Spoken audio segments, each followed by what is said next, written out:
Stop everything you are doing right now because what I am about to tell you in the next few minutes could literally save your life or the life of someone you love. There is a virus spreading across the United States and across parts of the world right now that most doctors are not talking about in their waiting rooms, that most news channels are barely covering.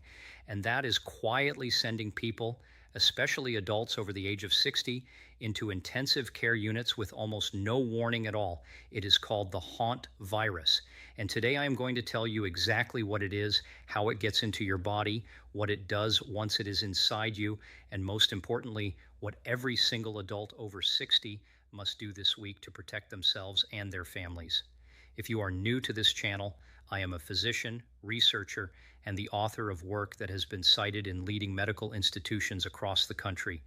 I have spent decades studying how diseases affect the aging body differently from younger bodies, and what I'm about to share with you today is urgent. According to data published by the Centers for Disease Control and Prevention, the case fatality rate of the most dangerous form of Hantavirus, a condition called Hantavirus Pulmonary Syndrome, sits between 38 and 50%. That means nearly 1 in 2 people who develop the severe lung form of this disease do not survive it. And here is the part they are not telling you loudly enough. Adults over the age of 60 whose immune systems have naturally declined by up to 60% compared to a 30-year-old are among the most vulnerable people on earth to this virus right now. Before we dive in, I want to ask you something personal, and I genuinely want to hear from you because I read every single What is Hantavirus comment on this channel. Tell me in the comments section right now, how old are you? And have you recently been anywhere near a cabin, a storage shed, a barn, a garden, or any space that might have had mice or rodents? You might be surprised by what you discover when you really think about it. Drop your age and your answer below. I promise you, I will read it. Now, I am going to walk you through everything you need to know about Hantavirus, from what it is to how it spreads to what it does to the human body step by step, to real reported cases of people who have been infected, to the most critical protective steps ranked from important, all the way up to the single most powerful thing you can do right now. We are counting down from 5 to 1, and I need you to stay with me until the very end because number 1 is the piece of information that could make the difference between life and death. And I will tell you right now, the number 1 item on this list is something almost no senior is doing, and the reason why is going to surprise you. Let us start at the very beginning. What exactly is Hantavirus? Think of it this way. Imagine your body is a city, and your immune system is the police force protecting every street corner. Now imagine a criminal so small and so clever that it slips through a ventilation shaft. Your lungs bypasses every checkpoint and goes straight for the power station, which in this case is your cardiovascular system and your respiratory system. That criminal is the Hantavirus. It is a single-stranded RNA virus, which simply means it carries its genetic instructions in a fragile but highly efficient ribbon of material that it uses to hijack your own cells and force them to make copies of itself. It belongs to a family of viruses called Bunaviridae, and it has been present on this planet for thousands of years, living quietly inside rodent populations.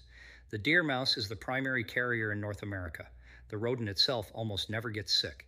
It simply carries the virus in its saliva, its urine, and its droppings, and it sheds it into the environment constantly, silently, and with no visible warning signs whatsoever. There are actually multiple strains of Hantavirus found around the world. In North America, the primary strain responsible for severe illness is called cynomyvirus, which ironically translates from Spanish as how the virus spreads the virus with no name. It was first identified in 1993 during an outbreak in the Four Corners region of the American Southwest, where a cluster of young, previously healthy Navajo individuals died of a mysterious respiratory illness that baffled physicians. In South America, a strain called Andes virus has been responsible for outbreaks in Argentina, Chile, and Brazil, and it carries the terrifying distinction of being the only known Hantavirus strain capable of spreading from person to person. In Asia and Europe, different strains cause a condition called hemorrhagic fever with renal syndrome, which attacks the kidneys rather than the lungs. All of these strains share one thing in common. They exploit exactly the kind of immune vulnerabilities that naturally accumulate in the aging body. Now let us talk about how this virus spreads, because this is where I need you to pay very close attention. The primary route of infection is inhalation. You breathe it in. When infected rodents urinate, defecate, or shed saliva in an enclosed space, a garage, an attic, a basement, a cabin that has been closed for the winter, a garden shed, even the inside of an old car. The virus particles attach themselves to tiny dust particles and become aerosolized. When you walk into that space, when you sweep up droppings without protection, when you move boxes that have been sitting undisturbed for months, you inhale those invisible particles.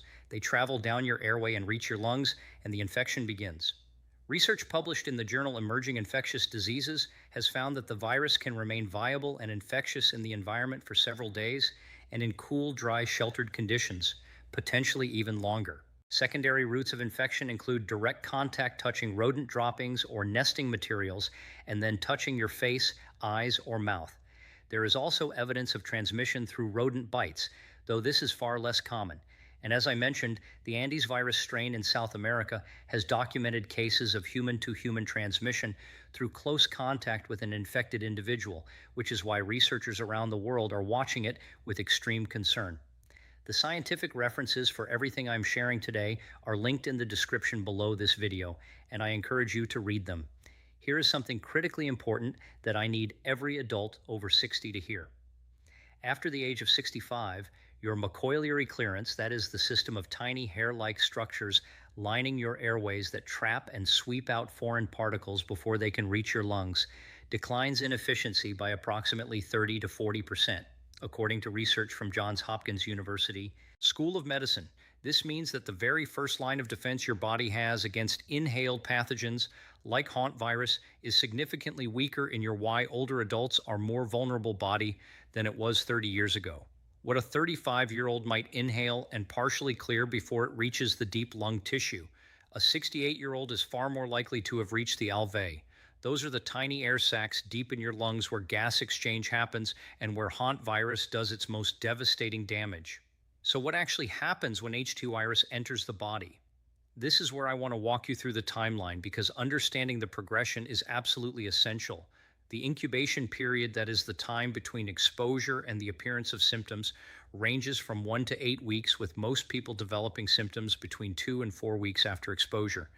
This long, silent window is one of the most dangerous features of this virus because you can feel completely fine and have no idea that a storm is building inside you.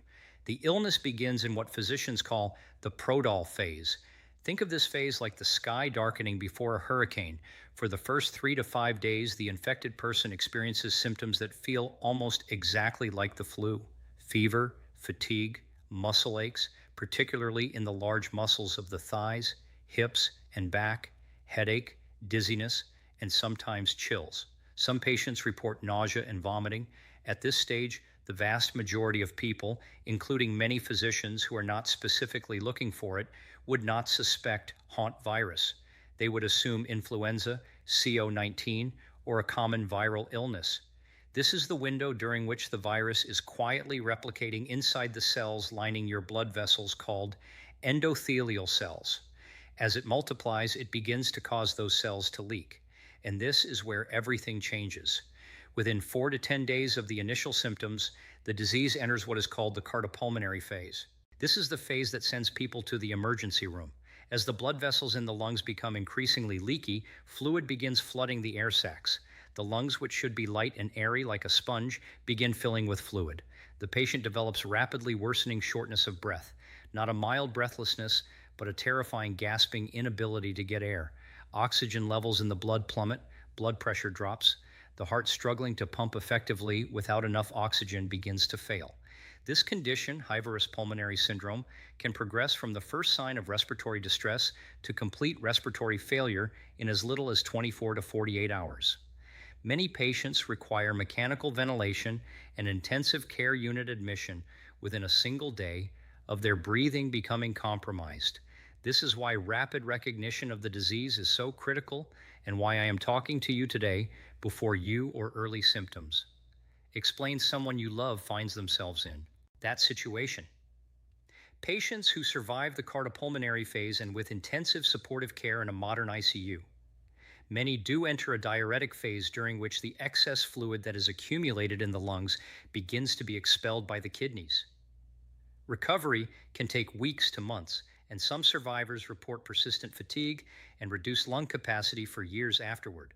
There is currently no specific antiviral drug approved to treat Hantavirus infection. Treatment is entirely supportive oxygen, mechanical ventilation, fluid management, and time. This is not a disease where a doctor can hand you a prescription and send you home. Prevention is everything. Now, let me tell you about real people this has happened to because I want you to understand that this is not a theoretical risk. These are documented cases that have been reported in medical literature and by public health agencies. In May of 2012, a 37-year-old man from Used National Park in California, let us call him Robert, which is not his real name, but reflects the demographic of the case, stayed in one of the signature tent cabins in the Curry Village area of the park. He returned home and within 3 weeks developed rapidly progressive respiratory failure. He was one of 10 confirmed cases of Hantavirus infection linked to that USEED outbreak that year. 3 of those 10 individuals died. The CDC investigation found evidence of rodent infestation in the insulation of the tent cabin walls. Thousands of visitors who had stayed in those cabins had to be notified and monitored. The outbreak made national news and forced a complete redesign of the cabin structures. In 2020, a case was reported from the state of Washington involving a man in his early 60s, let us call him Gerald, who had spent a weekend cleaning out a long unused storage barn on his rural property. He was a retired farmer in generally good health who wore no respiratory protection during the cleaning because he had done similar work dozens of times before without incident. Within 2 weeks, he developed what he believed was a severe cold that turned into pneumonia. He was hospitalized and placed on a ventilator within 48 hours of admission. He survived after 18 days in the ICU, but he spent the following 8 months in pulmonary rehabilitation and reported that his breathing capacity never fully returned to what it had been before. In Chile and Argentina, the Andes virus strain has produced multiple documented clusters of person-to-person transmission, including a 2019 outbreak in the Chubut province of Argentina that resulted in 29 confirmed cases and 11 deaths. Health authorities identified chains of transmission moving through households, and even in one documented instance to a healthcare worker who had cared for an infected patient. The World Health Organization issued guidance in response to that outbreak, and the scientific references are available in the description below. In Colorado, Utah, and New Mexico states within the Hantavirus Pulmonary Syndrome historical endemic zone of cynomyr virus, public health departments regularly report sporadic cases, particularly in the spring and summer months when rodent populations peak and people spend more time in outdoor structures.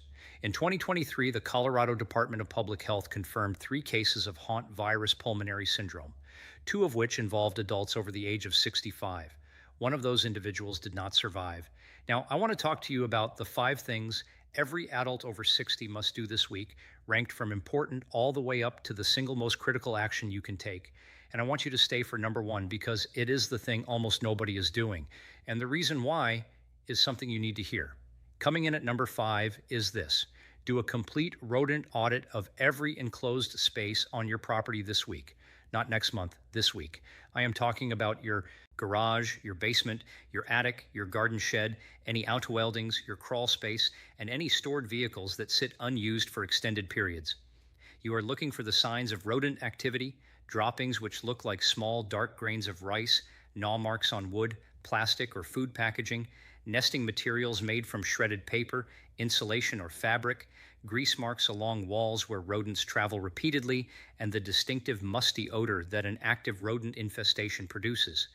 Do not do this inspection by bending down and sniffing in enclosed spaces without protection. Stand back. Open doors and windows first, and let the space air out for at least 30 minutes before entering. If you find evidence of rodents, do not sweep, do not vacuum, and do not disturb the area with a broom. I will explain exactly what to do instead when we get to number 2. The reason this audit is so important is that research from the University of New Mexico's Department of Biology found that nearly 12% of deer mice trapped in rural areas of the American Southwest carry cynomyr virus. 12%. That means roughly 1 in 8 mice in those regions is a walking biological hazard. And for your body, specifically after 70, your innate immune response, the rapid-fire first responder system that attacks pathogens before your adaptive immune system even gets mobilized, fires at roughly 40% of the efficiency it had when you were 40. You simply do not have the biological margin for error that a younger person has. The synergy tip here is to do this audit in pairs. Bring another person with you both so that you have help and so that someone knows where you are and can get you out of an enclosed space quickly if you feel any respiratory distress. Now stay with me because number 4 is something almost everyone gets dangerously wrong. Number 4 on our list is proper personal protective real-life hantavirus cases equipment, and I need to be very specific because the type of protection matters enormously. When you enter any space with evidence of rodent activity, you must wear an N95 respirator mask, not a surgical mask, not a cloth mask, but a certified N95 respirator that creates a tight seal around your nose and mouth and filters out at least 95% of airborne particles. A standard surgical mask allows air to flow around the edges and provides essentially no protection against aerosolized Hantavirus particles, which are small enough to slip through those gaps with every breath you take. You also need disposable nitrile gloves to protect your hands from direct contact with droppings or nesting materials. If the infestation is significant, a disposable Tyvek suit or old clothing that you can immediately bag and wash in hot water is advisable. I know this sounds like a lot. I know it feels like overkill for a trip to the garage, but I want you to think about it this way. The protective equipment costs approximately $15 to $20 at any hardware store. The average ICU stay costs between $3,000 and $10,000 per day, and no amount of money buys back the lung function lost to Hantavirus Pulmonary Syndrome. After the age of 75, your body loses approximately 35% of its pulmonary reserve.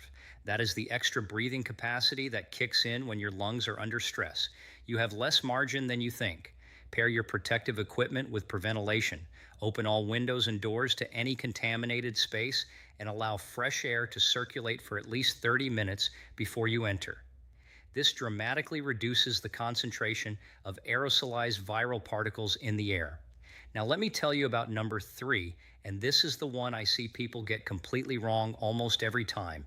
If you have found evidence of rodent activity and you are ready to clean it up, the single most important thing you must know is this: never dry sweep, never dry vacuum, and never use a leaf blower to clear rodent droppings. These actions aerosolize the virus particles and create a cloud of infectious material that you will then inhale directly into your lungs. Instead, the CDC recommends a very specific protocol.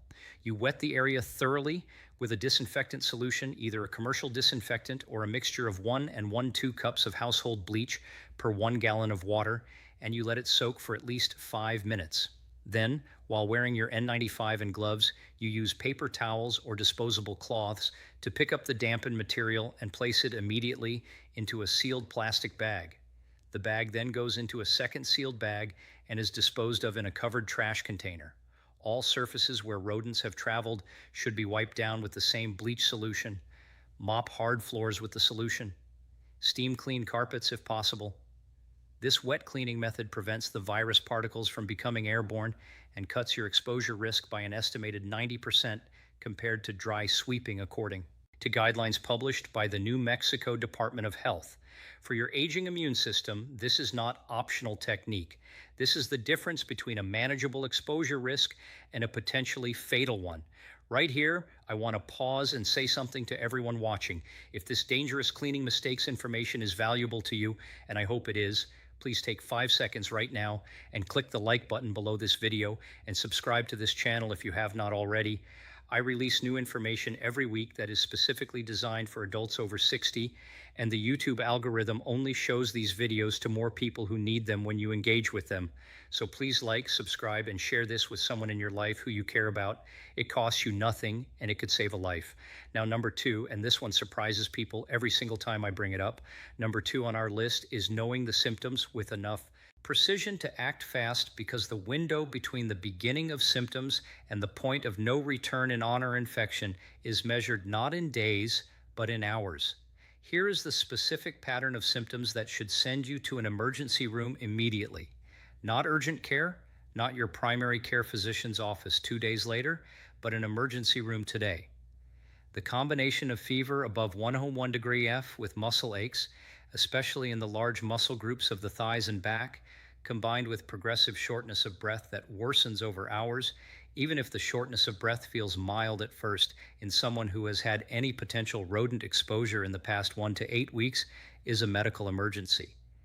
You need to tell the emergency room physician specifically and loudly, I may have been exposed to Hantavirus. I was near rodents. Please test me. Do not assume the physician will connect the dots. In a busy emergency room, Hantavirus is not the first thing on anyone's differential diagnosis list. You are the most important advocate for yourself in that moment. Research published in Annals of Internal Medicine found that patients who communicated a potential Hantavirus exposure history to their treating physician within the first 24 hours of respiratory symptoms had dramatically better outcomes than those whose exposure history was identified later. Early recognition means earlier transfer to a facility with an ECMO machine. That stands for extracorporeal membrane oxygenation, essentially an artificial lung that can support breathing while your body fights the infection, and earlier access to the intensive protective equipment. You need supportive care that gives survivors their best chance. After 65, your inflammatory response is paradoxically both weaker and more chaotic, a phenomenon researchers at Stanford University School of Medicine call inflammaging, which means your body may not mount the early warning signs of illness as robustly as a younger person's. You may feel less sick than you actually are. Take symptoms seriously. Act fast. And now, number one, the single most powerful thing every adult over 60 must do this week. Are you ready? It is this.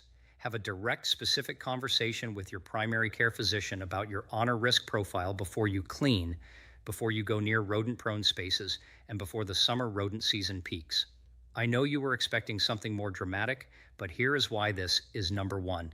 A 2022 survey conducted by the American Geriatric Society found that fewer than 8% of adults over 65 had ever discussed zoonotic disease risk.